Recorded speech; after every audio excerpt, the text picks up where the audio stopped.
मैं भारत को भारतीयता की मान्यता के आधार पर फिर से खड़ा करना चाहता हूं, उस काम में लगा हूं। रात को अगर त्रिफला आप ले रहे हैं दूध के साथ या गर्म पानी के साथ तो ये रेचक है, माने ये एक ही काम सबसे ज्यादा करेगा कि आपकी कब्जियत मिटा देगा। कितनी भी पुरानी कब्जियत है मिटा देगा, 40 साल पुरानी भी मिटा देगा। तो सब तरह के जूस, दूध, दही, छाछ, ये सब वातनाशक चीजें हमारे घरों में हैं। अब आखिरी चीज भागवत जी कहते हैं कि वातनाशक, पित्तनाशक और कफनाशक ऐसी चीजें दुनिया में एक साथ मिले बहुत रेयर।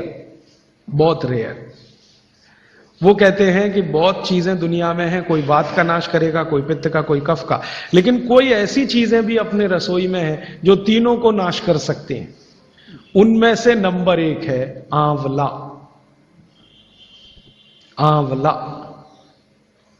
फिर दूसरा है हरडे और तीसरा है बहेड़ा और तीनों मिला के बनता है त्रिफला। ये जो त्रिफला है ना, भागवत जी इसकी इतनी बढ़ाई करते हैं, इतनी प्रशंसा उन्होंने लिखी है कि खाली त्रिफला पर ही उनके 120 से ज्यादा सूत्र हैं। 120 से ज्यादा अकेले त्रिफला पर। त्रिफला को इसके साथ खाओ, त्रिफला को उसके साथ खाओ, त्रिफला को ऐसे खाओ, त्रिफला को 120 से ज्यादा सूत्र है अकेले त्रिफला पर। और वो ये कहते हैं कि ये जो त्रिफला है इसमें सबसे अच्छा फल आंवला, फिर बहेड़ा, फिर हरडे, ये सबसे दुनिया में अद्भुत चीज है। लेकिन इसकी मात्रा के बारे में उन्होंने जो कहा है वो ध्यान रखिए। ज्यादातर लोग त्रिफला इस्तेमाल करते हैं, करिए, बहुत अच्छा है, लेकिन मात्रा ध्यान रखिए। हम क्या करते हैं कि हर, बहेड़ा, आंवला तीनों बराबर मात्रा में मिला के त्रिफला बनाते हैं। वो कहते हैं कि ये उतना उपयोगी नहीं है और हमने करके भी देखा।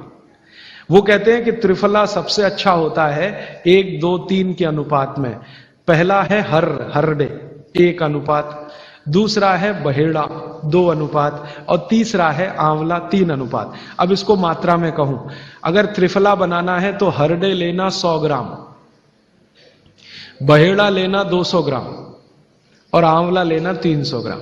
तो ये 100, 200, 300 ग्राम की मात्रा में आप जो त्रिफला चूर्ण तैयार करेंगे वो कहते हैं ये अद्भुत है, वात, पित्त, कफ तीनों का नाश करता है, तीनों का।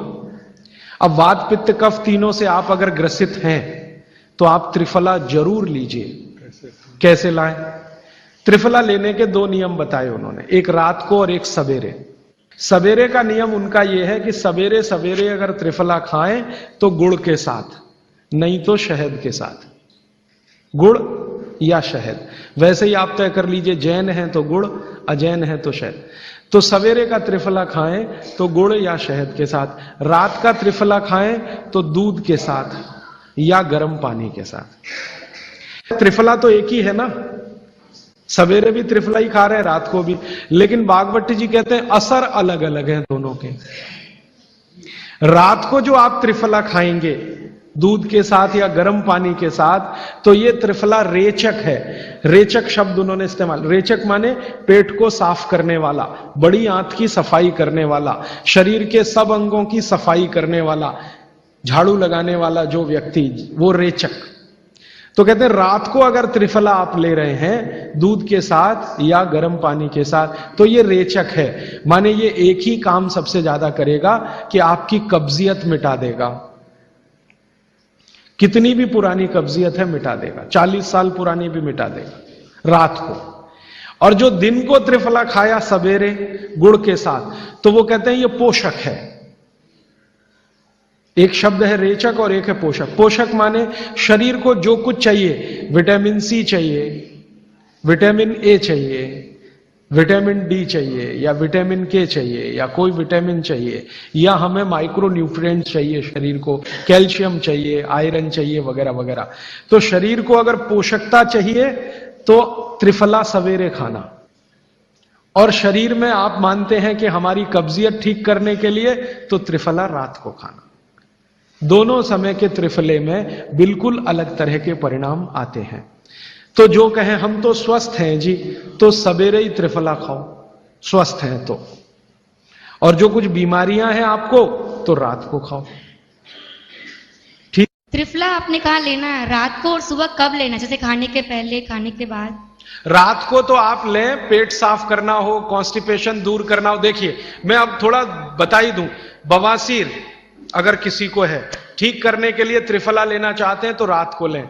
मूड व्याध, पाइल्स जिसको आप कहते हैं, हेमोरॉइड्स, वो जब भी ठीक करने के लिए त्रिफला लें तो रात को लें।